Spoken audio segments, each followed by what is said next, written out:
आप देख रहे हैं जनता जन में बातचीत कर रहे हैं लता मंगेशकर को। जिस तरीके से कांग्रेस पार्टी के एक नेता ने कहा कि उनको से भारत रत्न वापस ले लेना चाहिए क्योंकि उन्होंने नरेंद्र मोदी की तारीफ की और उनको प्रधानमंत्री के योग्य बताया, अपनी शुभकामनाएं दी। ये विवाद पुराना है।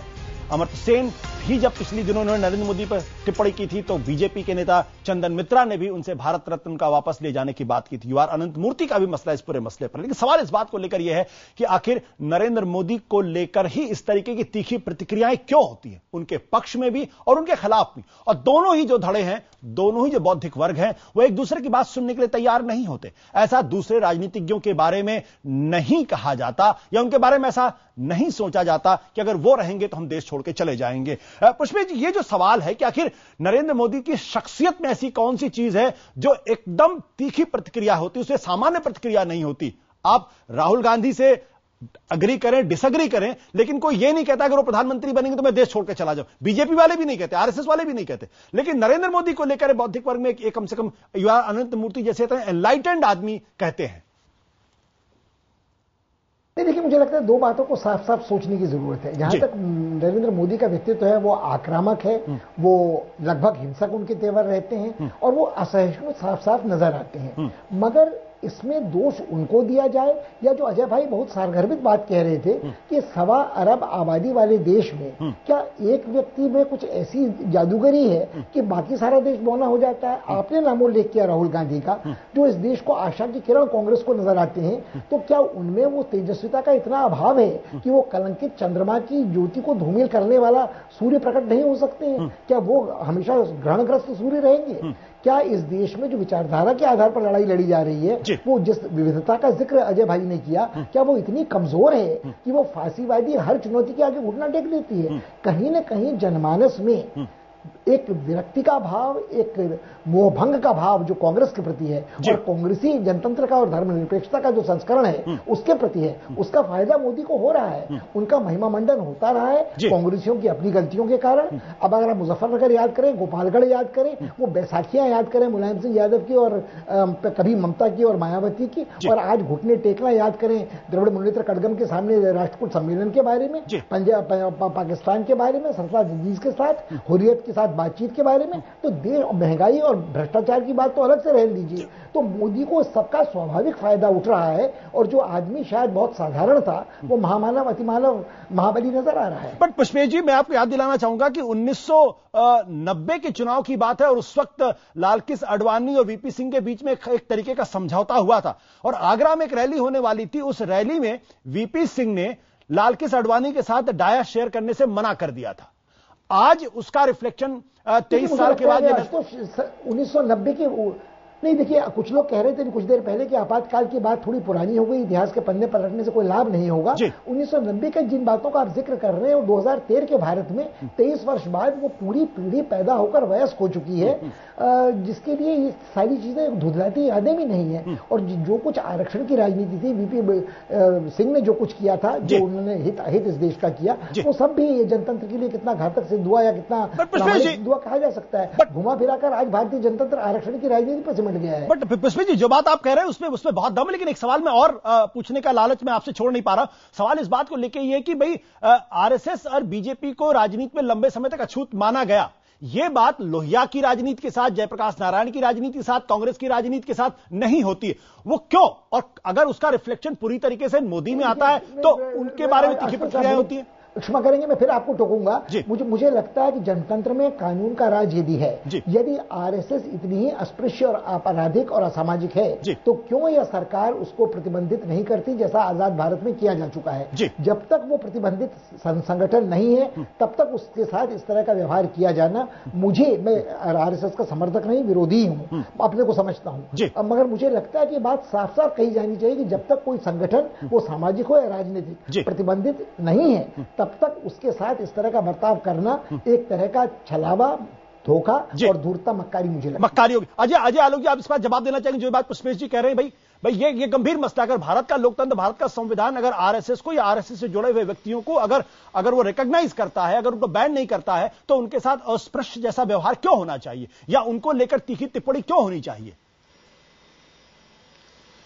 देखिए आशुतोष जी, राजनीति और सार्वजनिक जीवन में एक व्यक्ति या एक नेता अपने साथ एक आडंबर कैरी करता है जी। और उस आडंबर पे उसके चरित्र की पहचान होती है, जो कि वो 10-15 वर्ष 25 वर्ष अपने सार्वजनिक जीवन में रहने के बाद अपने एक चरित्र का जो धारण करता है, उससे उसकी अवधारणा होती है कि मूलतः इनका चरित्र ये है जी। आज हम आरएसएस की बात कर रहे हैं, राष्ट्रीय स्वयंसेवक की बात कर रहे हैं, तो हम उसको याद करते हैं विभाजन के पूर्व से। हम याद करते हैं कि सरदार पटेल ने कैसे प्रतिबंधित किया था, क्यों किया था। हम याद करते हैं गोलवालकर की विचारधारा से, हम याद करते हैं नाथूराम गोडसे को। तो एक आडंबर पर एक प्रश्न चिन्ह हमेशा खड़ा रह जाता है। उसी तरह इनके जो ये नेता हैं, आपको याद होगा 6 महीना पहले जब हमारा अलगाव हुआ था, तो हमने बड़ी स्पष्ट राय दी थी कि हम चाहते हैं कि एक ऐसा नेतृत्व हो जिसको सबको साथ लेके चलने की क्षमता रहे, जो अगड़े पिछड़े हिंदू मुसलमान सिख ईसाई सब धर्मों को साथ जोड़ के चले, जो विभाजन की राजनीति ना करे, जो विघटनकारी ना हो, जिसमें फांसीवादी की मेंटालिटी ना हो। ये सब चरित्रों का होना बहुत जरूरी है, तभी एक सर्वमान्य नेता स्थापित हो पाता है। आज ये सर्वमान्य नेता नहीं स्थापित हो पा रहे हैं, चाहे आरएसएस हो चाहे बीजेपी हो। आप ही के प्रोग्राम में लोगों ने कहा कि आरएसएस बीजेपी है, बीजेपी आरएसएस है। आरएसएस वालों ने खंडन कर दिया कि नहीं, ऐसा नहीं है। तो इनका तो विरोधाभास इनके ही बयानों में स्पष्ट होते रहता है। यहां पे एक व्यक्ति की सोच महत्वपूर्ण हो गई है और आरएसएस आज ये देख रहा है कि इस व्यक्ति के प्रति एक आकर्षण हो रहा है, इसी को भुना लो। सत्ता से ये 10 साल से दूर है, ये चाहते हैं सत्ता में आना किसी तरह से, ताकि इनकी पकड़ फिर मजबूत हो सके। बिल्कुल अजय जी, आज देश या आरएसएस और हिंदुवाद अजय जी दूर जा रहा है, ये वापस उसी जगह पे ले जाना चाहिए। अजय जी, जो बात आप कह रहे हैं मैं सुधांशु जी को इस बातचीत में लाऊंगा, लेकिन सुधांशु जी उसके पहले मैं 2 कोटेशन कोट करना चाहता हूं। एक अमर्त्य सेन का, जो नरेंद्र मोदी के बारे में उन्होंने कहा, he has not done enough to make minorities feel safe. उन्होंने इतना नहीं किया है कि जो अल्पसंख्यक हैं वो अपने आप को सुरक्षित महसूस कर सके। और दूसरी तरफ यूआर अनंत मूर्ति, जिनका यह मानना है कि हिटलर, नरेंद्र मोदी उनको हिटलर और मुसोलिनी की याद दिलाते हैं। एक वो जो नोबेल प्राइज विनर हैं, जिनको नोबेल प्राइज मिल चुका है, और यूआर अनंत मूर्ति जो हिंदुस्तान के निर्विवाद रूप से सबसे बेहतरीन साहित्यकारों में से एक है, और जिनका काफी हद तक अगर मुझे ध्यान पड़ रहा है तो उनका नॉमिनेशन भी एक बार नोबेल प्राइज के लिए हुआ था। हो सकता है मैं गलत हूं, लेकिन मुझे जहां तक ध्यान पड़ता है, 2 इतने बड़ी हस्तियां अगर नरेंद्र मोदी के बारे में ऐसी बातें करती हैं, तो क्या आपको नहीं लगता कि उस पर चिंतन करने की जरूरत है? आशुतोष जी, आपके इस प्रश्न और जो अभी अन्य वक्ताओं ने प्रश्न उठाए, दोनों का मैं उत्तर दूंगा जी। जो आपने कहा, निश्चित रूप से अमर्त्य सेन और अनंत मूर्ति जी एक विद्वान और सम्मानित विचारक और कलाकार हैं जी। परंतु मुझे सिर्फ यह लगता है कि काश अनंत मूर्ति जी के यह विचार उन कश्मीरी हिंदुओं के बारे में भी होते जिनके साथ इतना दुर्व्यवहार करके, अमानवीय बर्ताव करके हटा दिया गया उनको अपने ही देश में। यदि यह संवेदना समान रूप से रही होती, यदि 84 के भी सिख दंगों के बारे में भी उनका ऐसा ही विचार रहा होता, हम पूरा सम्मान करते, हम उनके विचारक पक्ष का सम्मान करते हैं, पर इस पक्ष पर उनसे यह अनुरोध करते हैं ये तस्वीर का दूसरा पहलू भी देखकर तब भारत के बारे में अपना निर्णय दें और भारतीय जनता पार्टी श्री नरेंद्र मोदी के बारे में निर्णय दें। अब दूसरे पक्ष पे मैं आता हूं, जो ये कहा गया ना कि साहब मोदी जी एक ऐसी विचारधारा को प्रतीक करते हैं, भाजपा और संघ एक ऐसी विचारधारा का प्रतिनिधित्व है, अस्पृश्य है। उसका मूल कारण जानते हैं क्या आशुतोष जी? भारत का जो मूल चरित्र है, कोई भी देश आजाद होता है तो 60-70 साल उसको लगते हैं, 40-50 साल अपने मूल चरित्र में आने में। मूल चरित्र को समझने में सारे राजनीतिक दलों से बहुत बड़ी गलती हो रही है। वह मूल चरित्र जिसको ये लोग हिंदुत्व कहते हैं, हम सांस्कृतिक राष्ट्रवाद कहते हैं। मैं एक छोटा उदाहरण देता हूं। जब आजादी मिली थी सन 47 में, तो क्या कांग्रेस को हिंदू पार्टी नहीं कहा जाता था? और इतनी अस्पृश्य थी कि मुस्लिम समुदाय के लोग उनसे बात करने को तैयार नहीं थे शिमला में। तभी देश का विभाजन हुआ। उस समय कांग्रेस को कट्टरवादी बनाया गया। उस समय के इतिहास को पढ़िए। एक बार मुझे अपनी बात पूरी कर लेने दीजिए। जी जी जी, मुझे अपनी पूरी बात कर लेने दीजिए। 60 और 70 के दशक में ऐसे ही आरोप दीनदयाल जी पे लगे। अभी आपने स्वयं बताया, सन 80 में जब भारतीय जनता पार्टी बनी तो जनता पार्टी ने अस्पृश्य माना। उस समय हमारे नेता अटल बिहारी वाजपेयी थे, यानी उनको भी कट्टरवादी मान के अलग कर दिया गया। 90 का दशक आया, वीपी सिंह ने हमको छोड़ा, मगर हर दशक में हम बढ़ते चले गए। हर दशक में जनता में हमारी स्वीकारता बढ़ती चली गई। हकीकत इन दलों की सोच में एक कमी थी, जो भारत की राजनीति के नीचे हो रहे टेक्टोनिक परिवर्तन को नहीं देख पा रहे हैं कि राष्ट्र उठ रहा है, विकास कर रहा है और अपनी अस्मिता को भी अनुभव कर रहा है। और इसीलिए हर कालखंड में इस विचारधारा को कठोर शब्दों में निंदा की गई और 20 वर्ष के बाद उसे स्वीकार्यता हो गई। बड़े जोरदार शब्दों में अपनी बड़े जोरदार शब्दों में आपने अपनी बात रखी। अडवाणी जी एक मिनट में बुरे थे, अटल जी एक मिनट अच्छे हो गए। सुधांशु जी, आपने बड़ी जोरदार शब्दों में अपनी बात रखी, लेकिन एक चीज मैं आपको करेक्ट कर दूं। यूआर अनंत मूर्ति ने कहा था कि violence after the partition, the Sikh riots and the Gujarat carnage or all the same as the persons who were responsible for them carried out massive violence in a tactful manner. यानी उन्होंने गुजरात दंगों में और सिख दंगों में कोई फर्क नहीं किया। इसलिए आप यह मत कहिए किसी विचार, यदि उन्होंने फर्क नहीं किया था तो उन्हें भारत छोड़ के चले जाना चाहिए था कांग्रेस के राज में।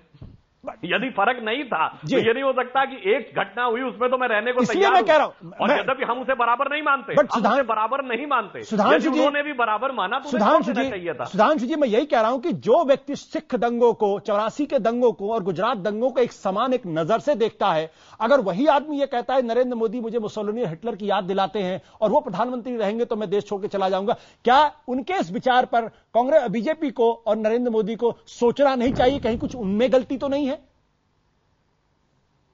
देखिए, मैंने तो आपसे कहा यदि वो ईमानदारी से यह बात मानते थे, यद्यपि हम ये नहीं मानते दोनों बराबर थे जी, हम समुदाय गिनाना नहीं चाहते। 2002 के दंगों में 790 हिंदू और 790 मुस्लिम की डेथ हुई थी। उसको कंपेयर ना करें तो बेहतर कर रहा हूं। मगर 84 के दंगों में 100% एक समुदाय के लोग, 100% एक समुदाय के लोग, पुलिस कार्रवाई में एक समुदाय के लोग, किसी नेता पे कोई कार्रवाई नहीं, दोनों तुलनात्मक नहीं है। फिर भी यदि उनको लगा था कि यह तुलना है तो उन्हें वही प्रतिक्रिया इस राज्य में देनी चाहिए थी जिसकी कि वो प्रतिक्रिया उस प्रत्याशा में दे रहे हैं जो राज आने वाला है। चलिए आपने अपनी बात रखी। अभी अखिलेश जी के पास मैं आऊंगा, बहुत देर से इंतजार कर रहा, लेकिन उसके पहले मैं पुष्पेश जी, जब अनंत मूर्ति सिख दंगों को, गुजरात दंगों को साथ रखकर देखते हैं तो क्या उनकी दृष्टि में दोष है कि आज सुधांशु जी उनकी तीखी आलोचना कर रहे हैं, या एक सोच है जो हिंदुस्तान के नए परिप्रेक्ष्य?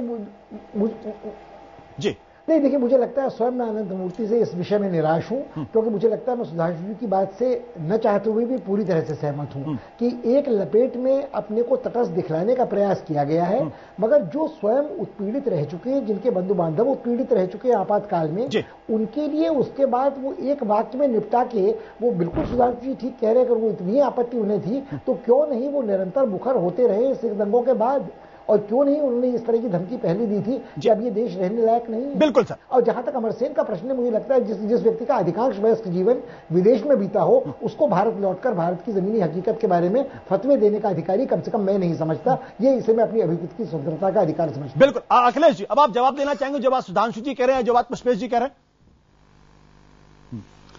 आपको पहले धन्यवाद दें कि आपने हमें अवसर दिया। नहीं, मैं चाहता था कि बातें आप सुन लें। तथ्यों को यहाँ परोसा गया जी, इतनी गलत तथ्यों को यहाँ परोसा गया, और मानसिकता दिखी आपको बीजेपी की, किस तरह से बोल रहे थे, क्या सोच है। बता रहे हैं कि जंग आजादी के बाद देश आजाद हुआ, या उसके पहले कांग्रेस को हिंदू पार्टी मुसलमान मानते थे, ये बता रहे हैं। क्या गलत तक इतिहास देते हैं। ये किसके साथ थे ये लोग, कहां थे, सबको पता है। आज ये नया नया इतिहास बताने का प्रयास कर रहे हैं, और अभी बताया जा रहा है कि मोदी जी महामानव।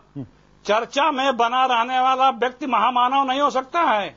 वो अपनी विचारधाराओं से जनता के दिलों में जब हुकूमत करता है, जनता जब उसकी फॉलोअर बनती है, तब वो महामानव होता है।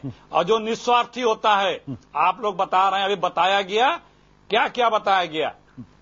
जब यहां पर निर्भया कांड होगा, उसकी सपोर्ट कहा जाएगा बहुत गलत हुआ, और जब एक जो है गुजरात के एक संत करेंगे तो उनके पक्ष में खड़ा हो जाएगा, कहा जाएगा, इनके राष्ट्रीय महासचिव से लेकर सारे लोग कहेंगे नहीं वो गलत हैं, वो सही किया है, आप लोग गलत उनको कर रहे हैं जी। जब कोई कुछ लिखेगा, दिखाएगा, तो उस तहलका के रिपोर्टरों के साथ कैसे व्यवहार किया जाएगा, और बताएंगे कि कहां कहां क्या क्या दादागिरी हुई है कांग्रेस की हुकूमत में। एक विदेशी जर्नलिस्ट ने जब लिख दिया था अमेरिका के, उसको जहाज में डिपोर्ट करके बाहर कर दिया गया। अखिलेश जी, फांसीवादी कौन है? एक सेकंड आशुतोष जी, एक सेकंड।